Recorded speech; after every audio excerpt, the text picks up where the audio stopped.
that was happening about the time that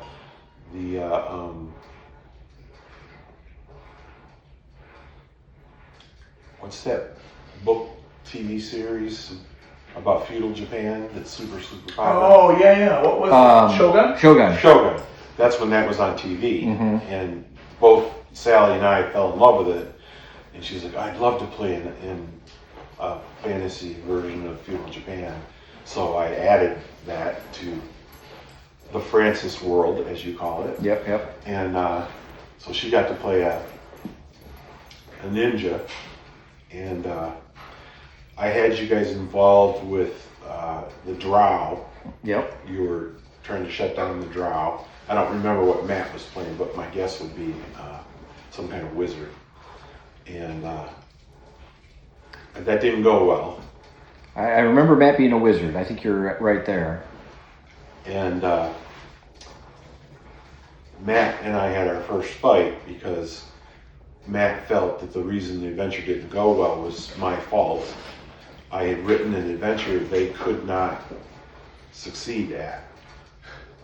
And part of my job as a DM is make sure that they can succeed. This person played for you before?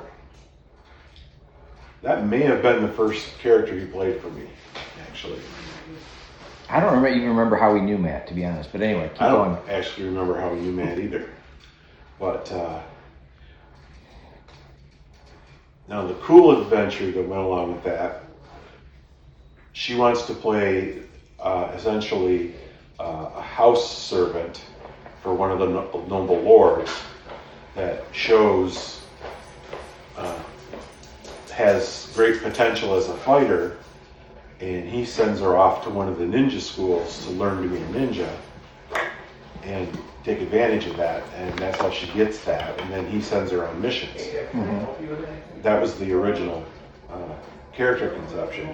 The problem is, you guys were all, none of you were in Japan, so I had to come up with a reason to get her where you all were, and I had her master send her to check on politics in the near country, which is where you guys were, and because he was considering the possibility of expanding his domain, and we played that for a while. Yep. And then I went to college, and we played it a lot less often. But I always came home for Christmas break, and some night during that time, we role played. Yep. And I would try to get as many people as were free over to role play because I'm only home now, a couple of weeks. And Todd Homequist had rolled up a fighter, and he had a very distinct idea about how he wanted this fighter to be. Really what he wanted to be was a paladin, but he didn't want to have a religious affiliation. He wanted to be more like a philosophical, but like honor was top of his list and all this kind of stuff. And so I gave him, or he found, however you want to look at it, incredibly powerful magic sword. And so that Christmas, I'm home from Concordia. We set up a role play, who all could make it. Then once I know who's going to be there, what group are we going to run, and you guys were all there, and Todd, who wasn't in your group. Right. But I said, you're not there now, but I think I can figure out a way to work you in. And he said, cool. And so the night comes around, we're role-playing along, the two groups start to meet each other and interact and learn who they are.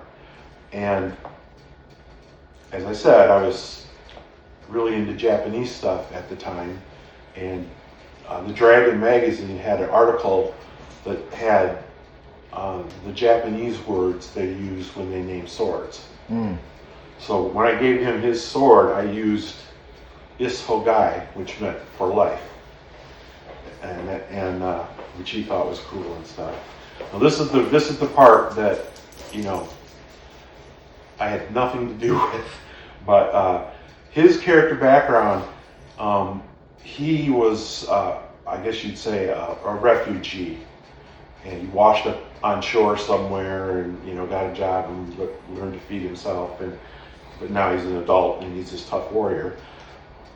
And he chose to name himself Rico. I remember Rico. Yeah. Yep. I'm knowing some of these, maybe I've heard the stories, but like Rico names is ringing a bell. And, You probably have heard the stories. yeah. Now at the same time, we have Sal with her character, who she chose to name Mariko. And to make it Japanese, a Japanese kind of story, when she came home from the ninja training, she was, part of her character background was that she was in love with this noble lord that had lifted her out of the gutter and gave her all these opportunities. And she got pregnant. And then her lord comes to her and goes, I need to send you across the ocean for this mission. And she was, what about my child? She was like in the third trimester. And he said, there's a special boat that's going to leave from a middle of nowhere place to take you to where I want you to go. You won't leave until you've given birth, and there will be someone there to raise the baby. And, well, when Todd starts telling the other players who he is, his name is Rico, and he has this Japanese sword, Sally incorrectly assumes that he was her baby. Oh, I didn't know that. Which was, that never crossed my mind. But we're role-playing along, and it's going well. And you remember how sometimes Sally could get really emotionally intense? She got like that, and we were taking a break, and I walked out of the room with her, and I said, are you okay? And she said, I know what you did. And I was like, what do you mean? And then she explained, That Rico was her he's kid. my son. He's that baby I left before I left town, and my old boss gave him this Hogai, and now you're putting us together to fight these drow. And none of that was true. Right. But you said, But I'm going, yeah, that's really cool. Yeah, I wish I had thought of that. Yeah. And I just looked at her and smiled, and I said, well, I'm glad you're paying attention.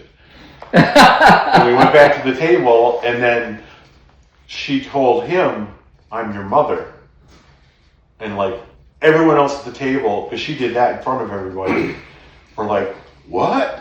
And suddenly there was this whole other role play going on that had nothing to do with the adventure of them talking to each other and about how they felt. And his first question was, why did you leave me? And so she's explaining, my lord gave me an order and I have to do what he says. And and this huge, awesome role play happened, and it was the random chance that he chose to name his character Rico, and she chose to name hers Mariko, and that was enough to skip a gap and make a connection. And at that point, did you just roll with it and made it the story? I acted like that was what I always had planned. Yeah. Yep. I think maybe a year later, we were all sitting around talking, and I told him that was actually not me. I said, actually, you came up with that storyline, not me, to her. So I did admit at the end that it wasn't me, but at the time I acted like that was totally the plan. And I've said many times, again, like when I used to do those seminars, the thing that makes role-playing, in my opinion, better than, say, being an author, there's a lot of things that authors have to do that are the same skill set that DMs have to do. But the thing that makes role-playing absolutely unique is it isn't the creation of a single person. It's the creation of a lot of people. Yeah. If it's done right. If it's done right. Yeah. And 9 times out of 10, your players will come up with cooler ideas than you had making it.